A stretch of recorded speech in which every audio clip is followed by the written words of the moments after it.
maanaam boo bëggee mu gaaw moom boo jëlee TGV bi Alburax la tudd. jërëjëf. waaw maa ngi lay nuyu di la ziar di nuyu Serigne nuyu téléspectateur Sans Limites yëpp nuyu équipe bi demoon yëpp xam nga nuyu waa kër gi nuyu waa Sénégal yëpp. on a vu ci CAN bi Sans Limites a déployé de gros moyens.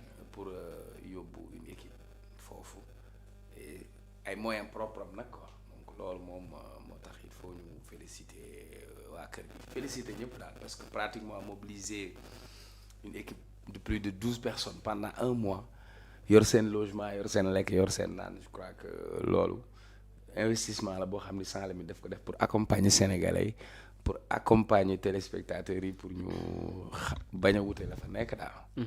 yaram bi xaw a sutante nag parce que après victoire bi laay doog a ressentir coono bi daal waaw kay. di nuyu ñëpp di ziar ñëpp ngénte li démb la woon yow. jërëjëf Cheikh Oumar Tall ci yow laay tàmbalee sax laataa may ñëw ci Serigne ndax. li nga dund ci Maroc. je pense que expérience la Coupe d'Afrique des Nations 2026 tu étais au Maroc la nga ca dund ci expérience. waaye itam ci bërëb yu fasantikoo yi nga xam ne ñu bari dañuy bàyyeekoo ci biir réew mi fii ci réew mi dem ngir di ziyaara ji sànq rek maa ngi gis le premier Ousmane Sonko dem ci mausolée Mohamed V. oui alors boo ñu doon retracer un petit peu la nga fa jot a dund. pour mën ak sëriñ ak ñii seetaan ñi nga xam ne demuñu woon. bon entre nous nag en dehors du match là bi nga xamante ni ça a fait polémique quoi et puis match bi. benn moment la parce que avant match bi on était bien avec les Marocains donc ça moom je tiens à le dire c'est quand même ñu bëgg sénégalais lañ waaw maintenant nag jongante la même si équipe bu nawetaan ñaari koñ sax bu jongante bi jotee ku nekk di nga xëccal sa bopp du dëgg mais en dehors de ça moi je crois que les Sénégalais sont très appréciés au Maroc et loolu dafa nekk relation yoo xam ni c'est des relations qui datent quoi qui ne datent pas d'aujourd'hui parce que la grande mosquée de Dakar là roi Hassan II moo ko ñëw inauguré. moom ak Senghor. Quand tu es sénégalais munoo dem Maroc te demoo Fès donc fa lañ dem jullee fa vendredi grande mosquée bi nekk foofu. ak ci Zawiya Cheikhna Ahmed Tidiane li ma gën a marqué sax bi ma ñëwee foofu am na benn surtout Chérif Ahmed Tidiane boo xam ni sëñ Mansour la tudd. sëñ Mansour borom daara ji moo ko ngént tuddee ko boppam. donc moom boo ñëwee sax moo lay dalal donc y a une grande communauté sénégalaise bu nekk foofu quoi ensuite am na loo xam ni daf lay marqué. je te parlais de TGV. distance yi lu muy sori les territoires sont connectés. donc c'est un moyen de transport c'est développé surtout ci wàllu TGV ñun Sénégal biñ ñu dóor fii. 35 kilomètres la jëm ñaaju la yem. mënuñu la wax coût bi est-ce que 1000 milliards wala nangam donc déjà beneen bi nga xam ne ils l'ont réussi mooy la question de l'aménagement du territoire. c'est important que dëkk da ngay def une planification territoriale mais nga xam ni da ngay am une vision futuriste quoi parce que Sénégal avantage bi mu amoon mooy Tanger lañ nekkoon donc Tanger c'est au nord donc foofu la gën a sedd elle n'a rien à envier aux villes européennes. en termes d'organisation boo ñun fi ñu nekkoon seen corniche bi la soo xoolee seen corniche nga ñëw suñu bas da ngay ruus parce que seen corniche bi amul occupation boobu yaatu na defar nañ ko mais ñun demal nga xool suñu corniche bi nu mu mel Senghor bu muy dund nangul woon ku tabax ci wetu corniche bi mais ñun tey boo demee suñu corniche bi y a pas d'espace pour le public beneen bi réew su amul organisation amul discipline day metti seen tali yi nit ñi dinañ jéggi correctement doo dox ci mbedd ba gis ko lal ci tali bi ne kaay ma jaay la comprendre nga. ils sont assez organisés et pour man ça doit servir d'exemple beneen bi aussi maa ngi dégg benn vidéo Bécaye Mbaye mu naan bi ma ñëwee dama ruus wax na dëgg après tu te poses la question ñii qu'est-ce qu'ils ont de plus que nous. très bien. parce que ñun suñu problème yàgg naa ko wax Sénégal feebar bi ma am mooy kilo bopp libre yaram. xam nga kilo bopp libre yaram mooy macrocéphalie. ça veut dire tout est dans la tête tout est à Dakar tout est concentré à Dakar mais regarde Tanger c'est la 5e ville te du capitale te en termes d'infrastructure en termes de mobilité en termes de développement ils sont très en avance am na ville européenne yoo xam ni marocains yi ils ne les envient pas hein. Donc fi ñu defee finale bi Rabat Casa Marrakech tu vois que am nañ de grandes villes yoo xam ne développé nañ ko donc pour man exemple boobu la ñu war a am Très bien. Comme on parle de pôles territoriaux aujourd'hui ce serait bien que ñu am de grandes villes yoo xam ne développé nañ ko au centre du Sénégal au nord du Sénégal nga xamante ni ville bu nekk dina am une vocation mais aussi la connectivité territoriale c'est-à-dire li ngay wax dëkk yi fasantikoo tey dafa war a yomb ci yow. nga dem gaaru Dakar jël train mu yóbbu la directement TGV mu yóbbu la Tamba. Parfois nga ñun distance yi nga doon dem Serigne presque entre 350 et 400 kilomètres tu prends un train rapidement nga dem bi ñuy dem Fès Tanger nga jógee le matin nga dem jël TGV mu wàccee la Kenitra nga jël train bi yóbbu la Fès donc il y a toute une économie tout autour. Ensuite beneen bi sur le plan des infrastructures quand tu regardes seen infrastructure sportive ça veut dire que ils se sont préparés ci wàllu infrastructure sportive et même en matière de sécurité ils ont pris toutes les dispositions pour que ñu mën a ba pare compétition bu mel noonu soo koy am dafa am ay réceptifs hôteliers. tey man hôtel bi ñu nekkoon en face xam naa ne kooku dina namm sénégalais parce que ñun li ñu doon consommer foofu yëpp ci épicerie bi la ñuy dem.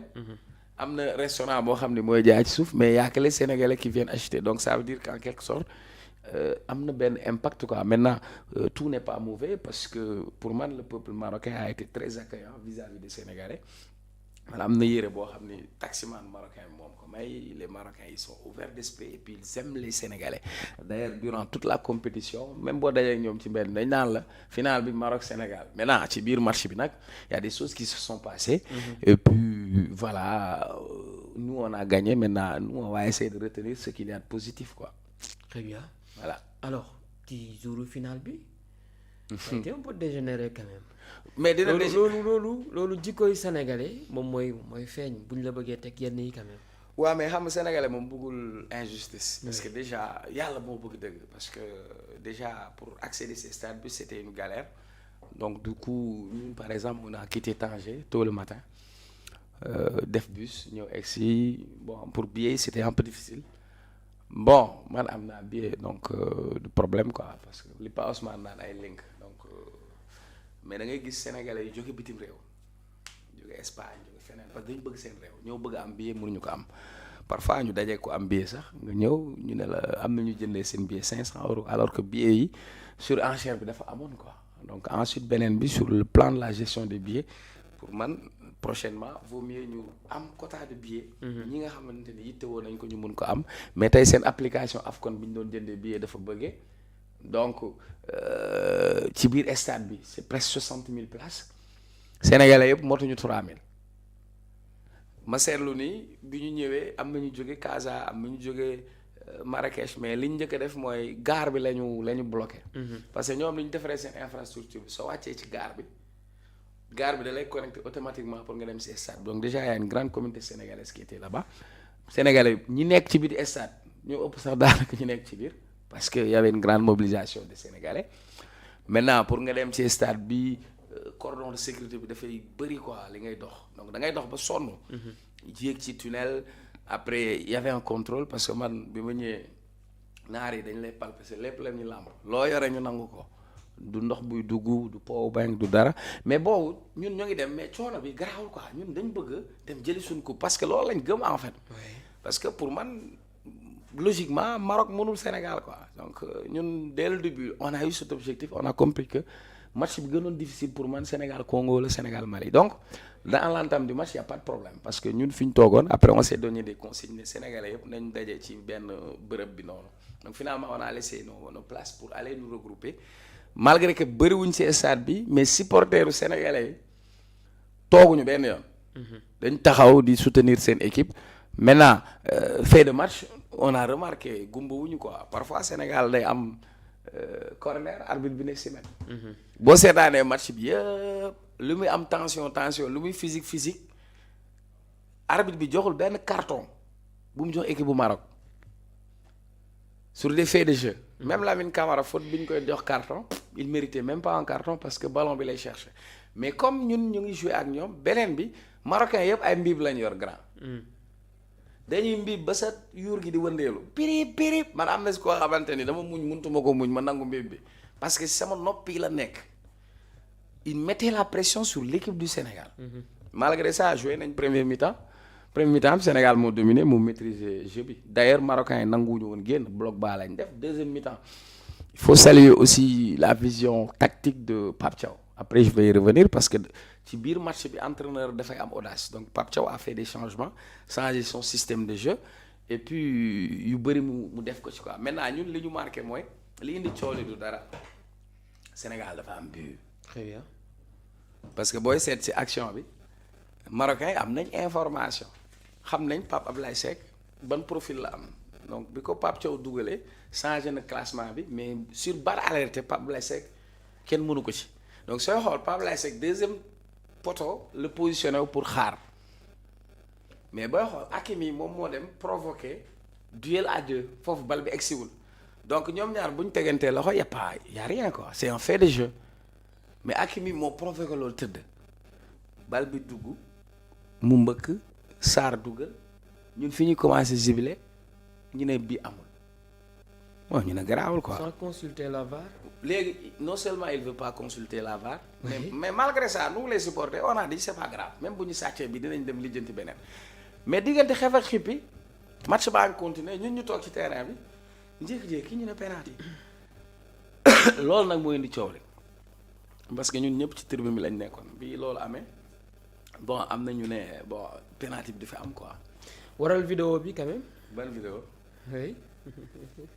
ban daal looy war na doon jàmm parce que vidéo bi moom maa ngi ciy ñaani metti parce que bii nii après ça xamatuma lu xew ci match bi quoi. parce que